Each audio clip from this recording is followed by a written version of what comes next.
Bonjour les tourneurs, bienvenue dans mon atelier.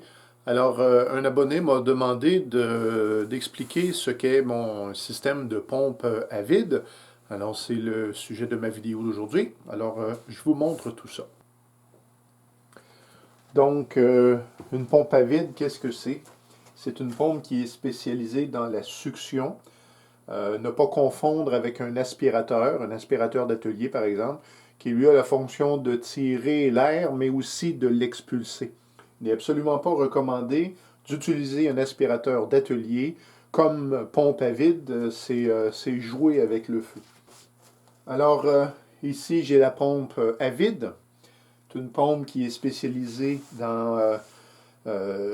pour créer justement un vacuum. N'est pas absolument pas recommandé d'utiliser un aspirateur d'atelier pour un aspirateur tout court pour faire ce genre d'opération parce que l'aspirateur a comme effet de tirer l'air mais aussi de l'expulser.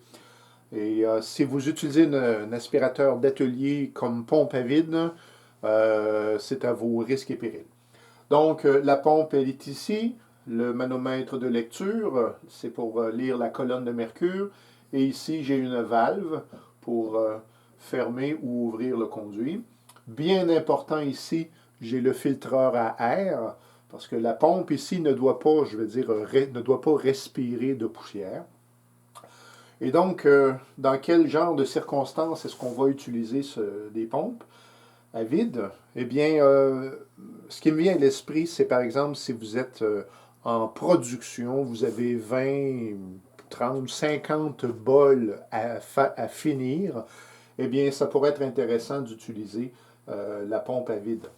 Habituellement, les tourneurs vont avoir plus recours aux grandes mâchoires ajustables ici, mais justement, si vous avez des bols de tous les diamètres, eh bien, ça devient comment dirais, ennuyant de devoir ajuster tout le temps les éléments. Désolé pour le petit chauffage. Alors, j'ai justement un projet qui demande d'utiliser la pompe à vide. Alors, je vous montre tout ça. Alors, ce matin, j'ai tourné ce bol en érable. Je vous ai déjà parlé du compas Martel. Il est disponible en Europe. Cet outil est une merveille. Je vous invite à vous en procurer un. J'ai développé l'habitude de faire une mortaise au bol, en dessous, de 67 mm d'ouverture, et ça me permet de glisser la pointe du compas à l'intérieur pour venir mesurer le centre. Alors, mon bol est complet, terminé. Ce qui me reste à faire, c'est l'application de l'huile.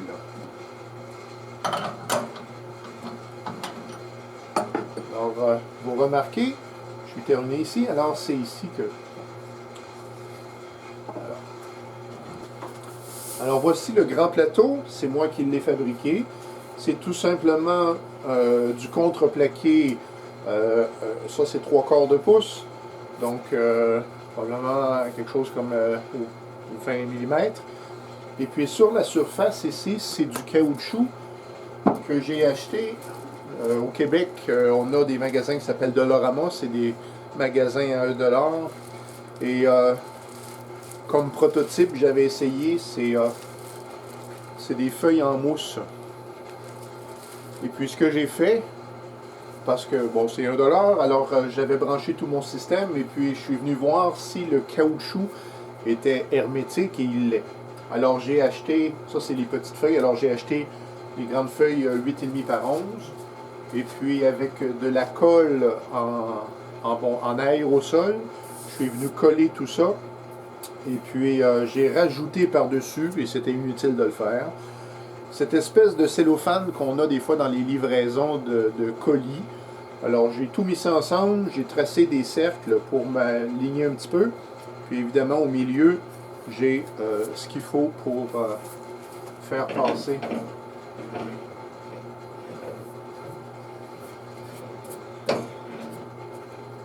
Je dois retirer mon truc ici. Bon, je l'avais préparé là.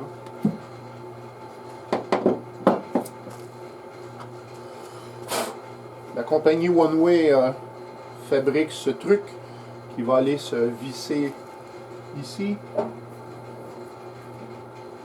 Et il y a un roulement à billes là-dedans. Alors, je prends mon conduit d'air. Je me place comme ça. Je vous rapproche. Alors, ma pompe, lorsque tout est bien fermé, elle est capable de tirer une colonne de mercure de 29 pouces. Et le manomètre qu'on voit là va me donner la lecture. Là, de mémoire, je crois que mon plateau laisse passer un petit peu d'air. Donc, on va regarder ça. J'espère... Ce ne sont pas des pompes bruyantes, mais j'espère que ça ne sera pas trop fort. Voilà. Alors, vous vous souvenez, j'ai une valve ici qui sert à fermer mon... OK. Bon, alors ce que je suis en train de faire, c'est que je mets mon doigt dans le trou autour. Vous remarquez que je laisse passer l'air un peu.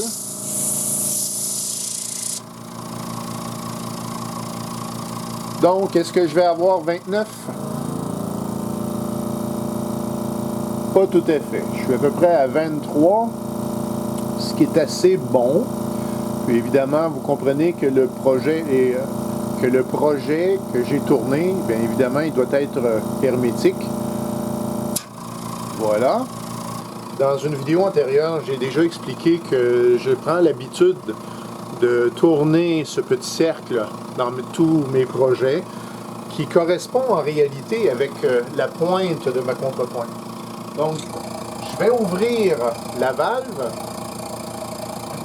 et avec ma contrepointe, je vais tout simplement centrer ma pièce et ensuite de ça, je ferme la valve.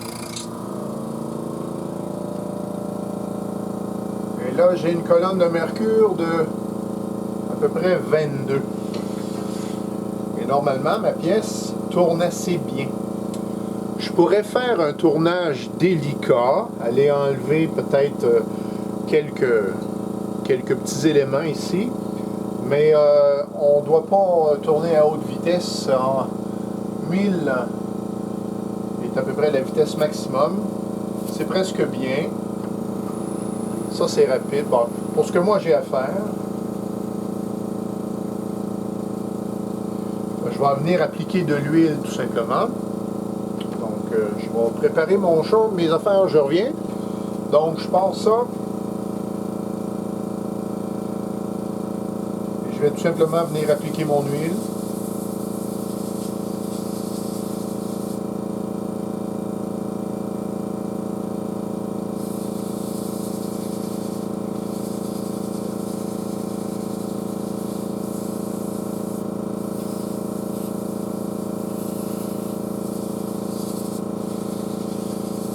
Alors, ce plateau-là, de mémoire, c'est le plateau qui fait défaut parce que ma connexion, mes différentes connexions jusqu'à ma pompe sont très bonnes.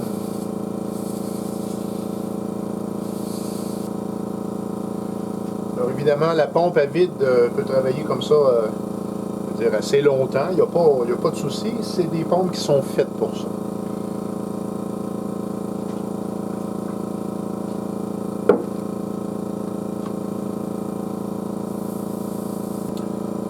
Le fabricant de la pompe recommande que lorsque les opérations sont terminées, de laisser tourner la pompe encore, mais avec la circulation d'air pour qu'elle se refroidisse. Généralement, c'est 5 minutes. En effet, les pistons à l'intérieur deviennent chauds, et assez chauds même. Et voilà. Donc, ça serait ça pour mon application d'huile. Pour enlever ma pièce maintenant, je vais ouvrir la valve. La pièce va me tomber dans les mains. Je vais me prendre un essuie-tout propre.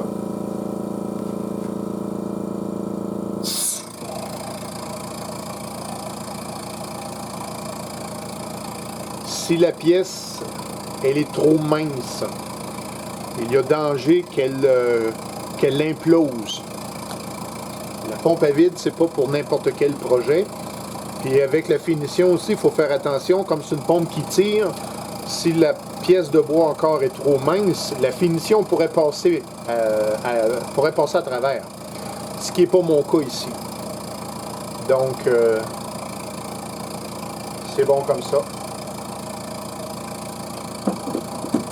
À titre d'exemple,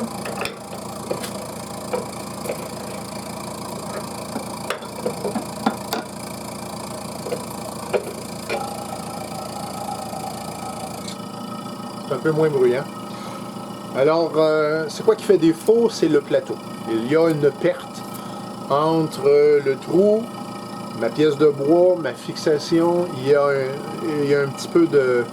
Il y a un petit quelque chose qui fait que je n'ai pas ma colonne de mercure à 29 pouces. Si je mets ma main, tout simplement,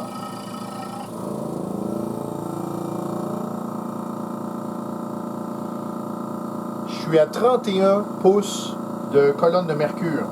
C'est-à-dire que de l'entrée d'air, mon adapteur, ma tuyauterie, mon filtre à air, tous mes joints, on est absolument très fort, c'est parfait. Voici un de mes autres trucs. Alors ça, c'est le petit caoutchouc du magasin de Lorama. Ça, c'est encore mon contreplaqué. Ça, c'est une pièce que j'ai fabriquée, c'est en chaîne. J'ai fait les filets à l'intérieur avec un outil pour fileter. Et puis pour assurer que c'est hermétique, j'ai mis cette petite truc-là. Ici, je bloque. Je suis presque à 25 pouces de colonne de mercure. C'est-à-dire qu'encore une fois, l'air doit passer à quelque part là-dedans. Celui-là, ça c'est vraiment pas joli. C'est un morceau de plomberie avec même genre de choses filetées.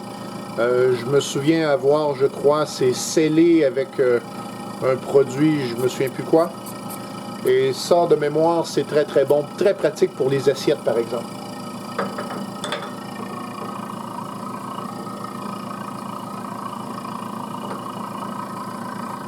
De mémoire, je crois que lui, il est parfait.